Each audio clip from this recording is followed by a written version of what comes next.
I'm sure there are many questions to be asked of the folks who rushed through their presentations, so I'm going to try to keep my comments fairly brief. Whoop. Sorry. Okay. So from the first presenter, first of all, 3 really dynamic presentations, and I think each illustrating different aspects of culture and psychopathology, and really pushing our way forward in terms of how do you understand this complex construct. So the first presenter spoke quite eloquently about not having enough mental health resources, and this came across in terms of technical aspects of research, and ultimately, with ultimate aim of increasing mental health resources for the population of Kenya.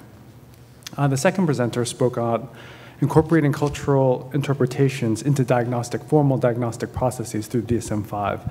So here we were introduced to a standardized but a flexible assessment of incorporating indigenous cultural views, a person's individual experience. And I'm so glad to hear that the consumers or the patients like the assessment better than the doctors. I think that's actually a sign that we're on the right track. The third presenter spoke about fidelity and fit, and how, again, there's this tension between,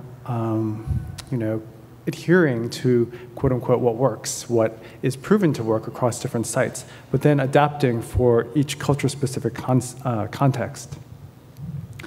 And here, it's interesting to note that, and I think this is what most researchers would do, to retain fidelity to the core components of the research so that whatever intervention could be comparable to other interventions. So I just want to throw an idea out there, and I think that it really does harken upon this idea of this tension between structured interviews and then also incorporating cultural variability. It really permeates even our basic identification of caseness. Many of you know for the World Mental Health Studies that demonstrated prevalence across all over the world of different mental disorders, that the CD was used. And this is a very strictly defined lay interviewer administered question, very long interview, but it's very structured. So they have no chance to deviate from asking these lovely idioms or expressions that, for instance, Roberto's work would illustrate.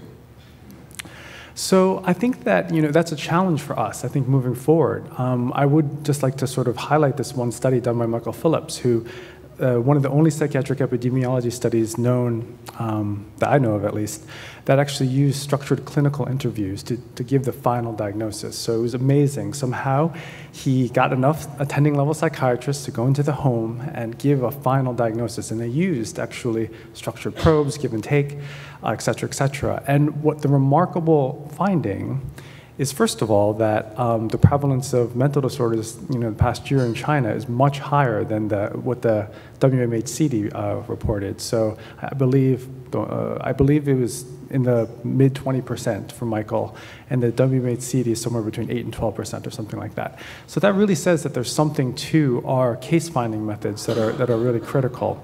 And one last thing, in Michael's study, about 20% of those 25 or so percent cases were NOS cases. These would have been not otherwise specified cases. They would have been completely missed by a structured clinical interview. So again, it's this flexibility, it's this accommodation of different cultural expressions of mental disorders or psychiatric stress that I think we are moving towards through this incredible work, but I think that we need to keep right on the front burner. Thanks.